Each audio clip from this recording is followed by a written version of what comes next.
नमस्कार, जोहार। झारखंड की महत्वपूर्ण खबरों के बुलेटिन में आपका स्वागत है। पहली बड़ी खबर, रिकॉर्ड समय में जेपीएससी परीक्षा ली, नियमावली बनाई। मुख्यमंत्री हेमंत सोरेन ने कहा कि सरकार बनने के बाद से ही जेपीएससी और जेएसएससी की ओर से परीक्षाएं ली जा रही है। विभागों के द्वारा नियुक्ति पत्र वितरित किए जा रहे हैं। इसके लिए जब हमने सभी आवश्यक विषयों को जोड़ना शुरू किया, तब पता चला कि किसी विभाग के किसी संवर्ग में नियुक्ति के लिए कोई नियमावली ही नहीं बनी है। इसके बाद हमने नियमावली बनाई। मुख्यमंत्री ने उक्त बातें रांची के डोरंडा स्थित जैप वन ऑडिटोरियम में 444 आईटीआई प्रशिक्षण प्राप्त अधिकारियों के नियुक्ति पत्र सौंपने के दौरान कही। अगली बड़ी खबर, ऑफिस में नहीं थे नामकुम सीईओ, नए सीईओ ने ताला तोड़ लिया प्रभार। कोडरमा सदर अंचल के सीईओ राम प्रवेश कुमार का तबादला रांची के नामकुम में हुआ।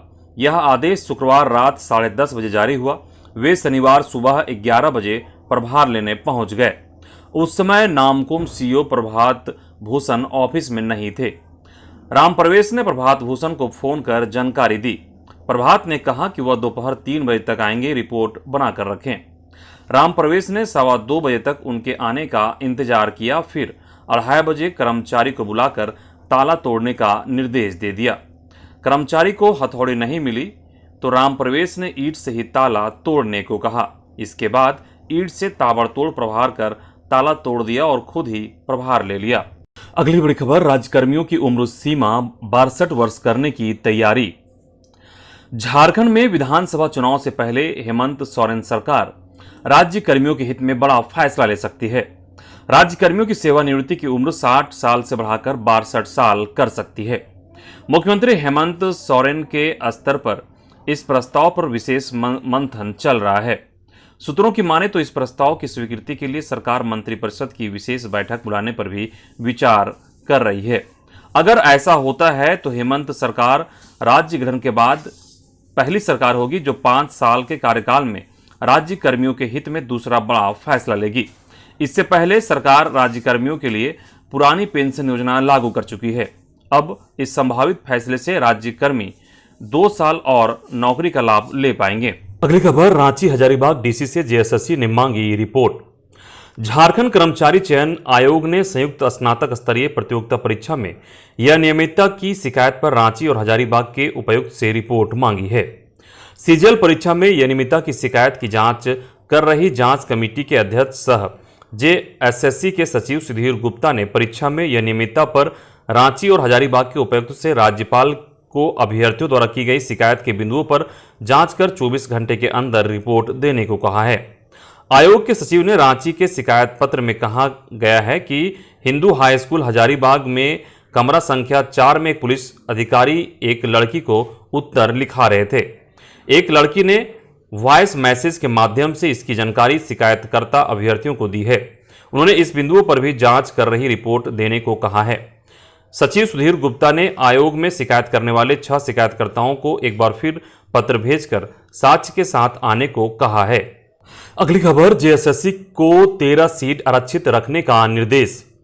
वर्ष 2023 में जूनियर इंजीनियर नियुक्ति मामले में झारखंड हाईकोर्ट ने प्रार्थियों के लिए 13 सीट रिजर्व रखने का निर्देश जेएसएससी को दिया है।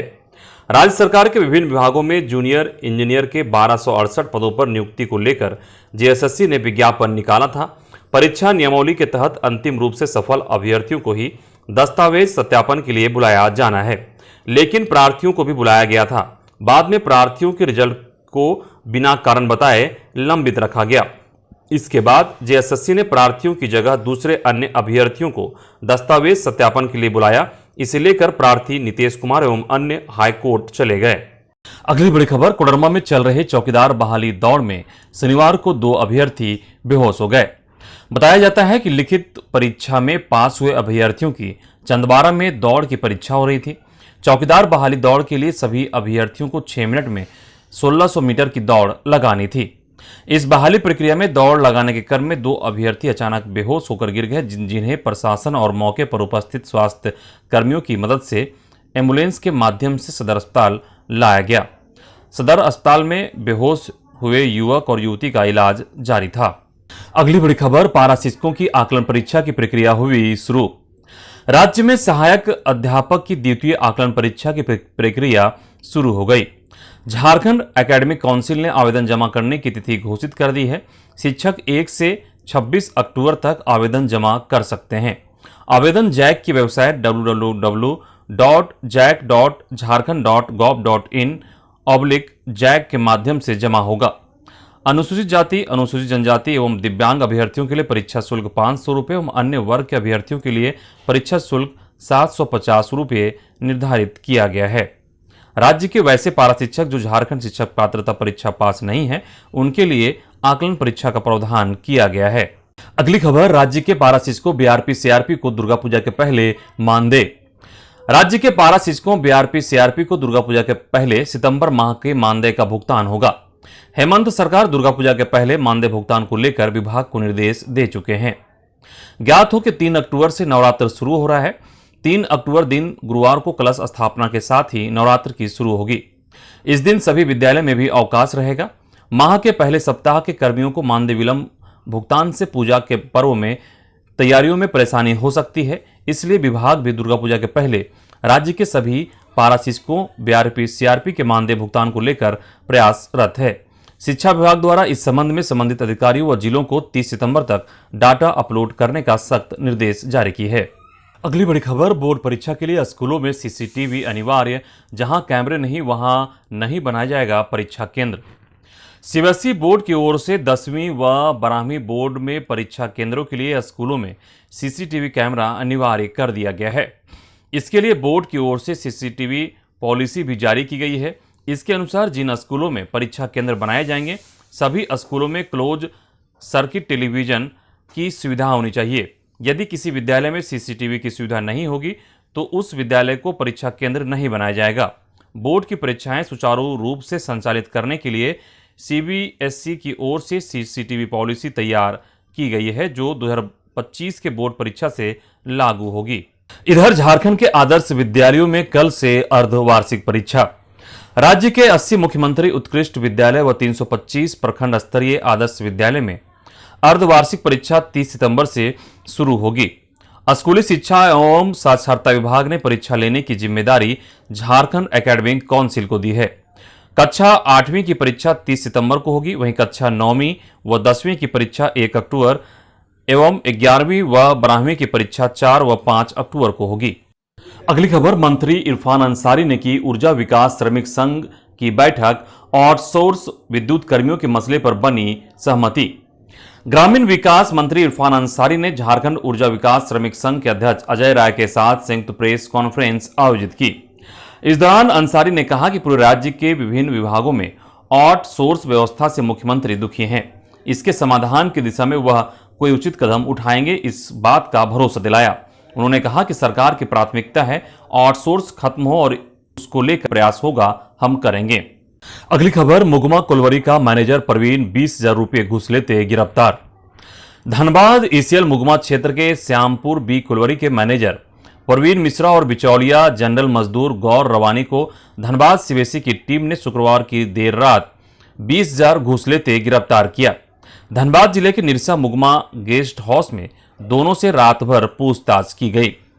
इस दौरान सीबीआई एसपी पीके झा भी पहुंचे। शनिवार की सुबह करीब 10 बजे सीबीआई की टीम ने दोनों आरोपियों को धनबाद लाया और दोनों को सीबीआई के विशेष न्यायालय रजनीकांत पाठक के न्यायालय में पेश किया गया। सीबीआई ने कोर्ट में दोनों की रिमांड की अर्जी भी लगाई थी। कोर्ट ने दोनों को 3 दिनों की रिमांड मंजूर कर ली। पूछताछ के लिए दोनों को हिरासत में लेकर सीबीआई की टीम कोर्ट से लौट गई। अगली बड़ी खबर, 10 लाख रुपए के इनामी नक्सली ने किया सरेंडर। प्रतिबंधित नक्सली संगठन भाकपा माओवादी का zonal committee member Ramdayal Mahto उर्फ बच्चन दा ने शनिवार को पुलिस के सामने सरेंडर कर दिया। न्यू पुलिस लाइन में आयोजित नई दिशा एक नई पहल के तहत आयोजित पुनर्वास सह आत्मसमर्पण कार्यक्रम में रामदयाल संगठन छोड़ अब मुख्य धारा में शामिल हो गया है। 70 वर्षीय रामदयाल पर 10 लाख रुपए का इनाम घोषित है। कार्यक्रम के दौरान DIG Sunil Bhaskar, SP doctor Vimal Kumar, SSB के पदाधिकारी संजीव कुमार ने रामदयाल को 10 लाख रुपए का चेक प्रदान किया। अगली बड़ी खबर, हर तीसरे महीने पेट्रोल डीजल के दामों की समीक्षा की तैयारी, दामों में 10% के कमी के आसार। कच्चे तेल के दामों में कमी का लाभ उपभोक्ताओं तक पहुंचाने के लिए केंद्र सरकार हर तीसरे महीने कीमतों की समीक्षा की तैयारी में है। केंद्रीय उत्पाद शुल्क या राज्य वैट में कमी को नए नियमों से अलग रखा जाएगा, यानी कंपनियों की ओर से मुनाफे पर 10% का लाभ उपभोक्ताओं को देने के अलावा केंद्र राज्य सरकार अपने शुल्क में कटौती कर अतिरिक्त राहत उपभोक्ताओं को दे सकती है। सूत्रों के अनुसार कीमतों की समीक्षा अवधि 3 महीने करने का मतलब होगा कि कीमतों को नए सिरे से निर्धारित करने के बाद मूल्य में 3 महीने तक बदलाव नहीं होगा। अगली खबर, झारखंड और यूपी की 2 शिक्षिकाएं सेवा मुक्त। रांची महसी के मध्य विद्यालय डुमरी में पदस्थापित बीपीएससी TRI 2 कुमारी अंतिमा को सेवा मुक्त कर दिया गया है। शिक्षा विभाग ने जारी पत्र में कहा है कि शिक्षिका अंतिमा उत्तर प्रदेश राज्य की मूल निवासी है। नियमानुसार राज्य से बाहर के निवासी को आरक्षण का लाभ दे नहीं है। अंतिमा भारती का प्राप्तांक 56% है। वह सामान्य कोटि के लिए निर्धारित उत्तीर्णांक 60% से कम है। इस संबंध में स्पष्टीकरण असंतोषजनक होने पर निर्धारित न्यूनतम योग्यता धारण नहीं करने के फलस्वरूप कुमारी अंतिमा भारती को तत्काल प्रभाव से सेवा मुक्त कर दिया गया। वहीं सिमरी बख्तियारपुर के NPS महुआ टोली में अध्यापक पद पर कार्यरत अफसाना परवीन को भी बर्खास्त कर दिया गया है। अफसाना झारखंड की निवासी है। इनका CTET 2 में प्राप्तांक 54.66% है, जो सामान्य कोटि के लिए निर्धारित उत्तीर्णांक 60% से कम है। अगली बड़ी खबर, चौकीदार मौत मामले में जांच कमेटी बनी। कोडरमा जिला मुख्यालय स्थित समाहरणालय परिसर में कार्यरत चौकीदार सुरेंद्र पासवान ने 3 माह से वेतन नहीं मिलने पर शुक्रवार को ड्यूटी के दौरान ही शुक्रवार को जहर खाकर आत्महत्या कर ली थी। इधर चौकीदार की हुई मौत के मामले में DC मेघा भारद्वाज ने शनिवार को कमेटी का गठन किया। कमेटी चौकीदार की मौत के मामले की जांच करेगी। चौकीदार की मौत के बाद उसके परिजन शनिवार को अस्पताल परिसर में हंगामा शुरू कर दिया। वे उचित मुआवजा, सरकारी नौकरी, दोषी को सजा दिलाने की मांग पर अड़े हुए थे। अगली खबर, गढ़वा में हिरासत में हुई मौत मामले में IO निलंबित। गढ़वा के डंडई थाना के बाल मित्र कक्ष में बंद आरोपी बच्चा भुइयां के सोमवार रात फांसी लगाकर आत्महत्या करने के मामले में उसे गिरफ्तार कर थाना लाने वाले IO को भी निलंबित कर दिया गया है। मामले में थाना प्रभारी जनार्दन राउत को भी निलंबित किया जा चुका है। SP दीपक कुमार पांडे ने यह कार्रवाई की है। साथ ही उन्होंने PDJ को भी पत्र लिखकर न्यायिक जांच कराने का अनुरोध किया है। अगली बड़ी खबर, भाजपा की सरकार बनी तो बहाली के लिए कैलेंडर जारी किए जाएंगे। केंद्रीय कृषि मंत्री व भाजपा के प्रदेश चुनाव प्रभारी शिवराज सिंह चौहान ने कहा कि हेमंत सरकार राज्य के नौजवानों के लिए सांप बन गई है।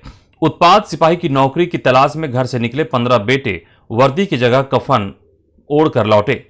चौहान शनिवार को मेदिनीनगर के शिवाजी मैदान में आयोजित भाजपा की परिवर्तन संकल्प यात्रा के समापन सभा में बोल रहे थे। उन्होंने कहा कि भाजपा की सरकार बनी तो राज्य में बहाली के लिए कैलेंडर जारी किए जाएंगे। समय पर नियुक्ति परीक्षाएं होंगी, नियुक्ति पत्र बांटे जाएंगे। पिछले 5 साल के अंदर राज्य में एक बार नहीं बल्कि 17 बार पेपर लीक हुए। यह सरकार में बैठे दलालों की देन है।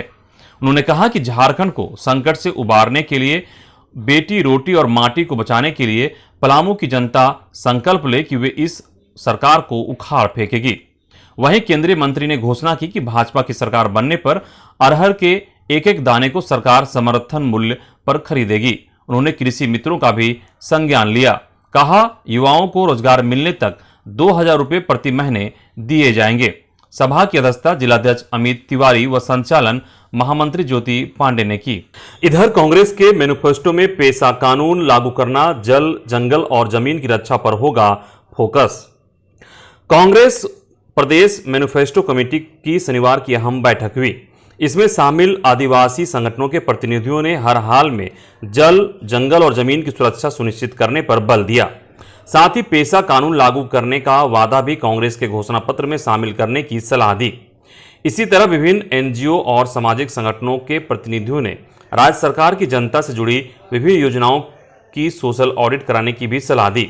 बैठक में आए प्रतिनिधियों ने राज्य में उद्योगों की स्थापना को लेकर सरकार से पहले पहल करने की राय दी, ताकि राज्य के बेरोजगार युवाओं को नौकरी मिल सके और पलायन रुके।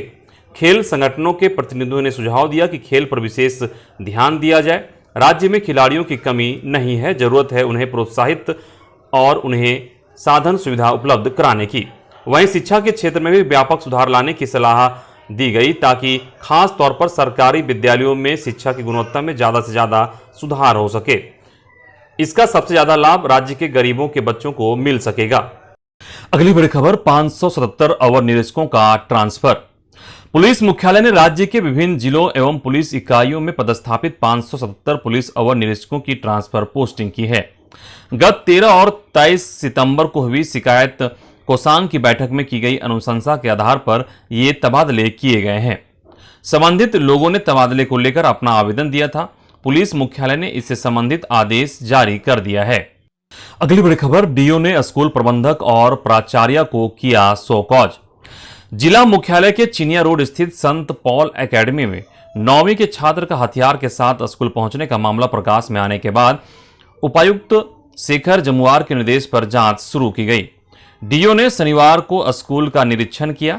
मामले में स्कूल की प्रधानाध्यापिका सिस्टर शांति और कक्षा 9वीं के छात्र शिक्षक प्रवीण टोप्पो से पूछताछ की गई। मामले में डीओ ने स्कूल प्रबंधक और प्रधानाध्यापिका से सो कॉज कर 24 घंटे में जवाब तलब किया है। वर्ग शिक्षक ने पूछताछ के क्रम में बताया कि शुक्रवार को टिफिन के समय उन्हें महसूस हुआ कि स्कूल के छात्र डरे सहमे हैं।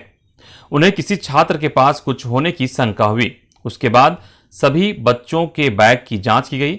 जांच के क्रम में ही 9वीं के एक छात्र के बैग में पिस्टल पाया गया। उसके बाद बच्चे से पूछताछ में बताया गया कि वह पिस्टल उसके घर में 5 साल से है। वह अपने दोस्तों को अपने घर पर उक्त पिस्टल को दिखा रहा था।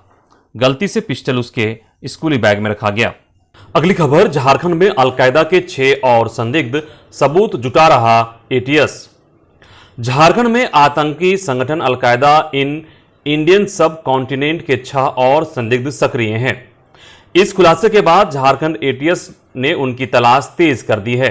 एटीएस अधिकारियों के अनुसार संदिग्धों के नाम और पता की जानकारी मिली है, जिसके आधार पर सत्यापन किया जा रहा है। सबूत इकट्ठा किए जा रहे हैं, जिसके बाद गिरफ्तारी होगी। दरअसल दिल्ली से 3 सितंबर को फील्ड वेरिफिकेशन के लिए चान्हो लाए गए रांची से गिरफ्तार रेडियोलॉजिस्ट डॉक्टर इश्तियाक समेत 4 संदिग्धों ने पूछताछ में कई अहम जानकारी दी है। संदिग्धों ने झारखंड एटीएस को बताया है कि रांची के चान्हो, लोहरदगा के कुड्डू और हजारीबाग के 6 संदिग्ध अलकायदा मॉड्यूल का हिस्सा हैं। इन्हें ट्रेनिंग के लिए राजस्थान भेजने की तैयारी थी। अगली खबर, लोक अदालत त्वरित न्याय दिलाने का प्रभावी माध्यम। राष्ट्रीय लोक अदालत के तहत राज्य में शनिवार को 14,16,114 मामलों का निष्पादन किया गया। इन मामलों में करोड़ों रुपए का भी निपटारा किया गया।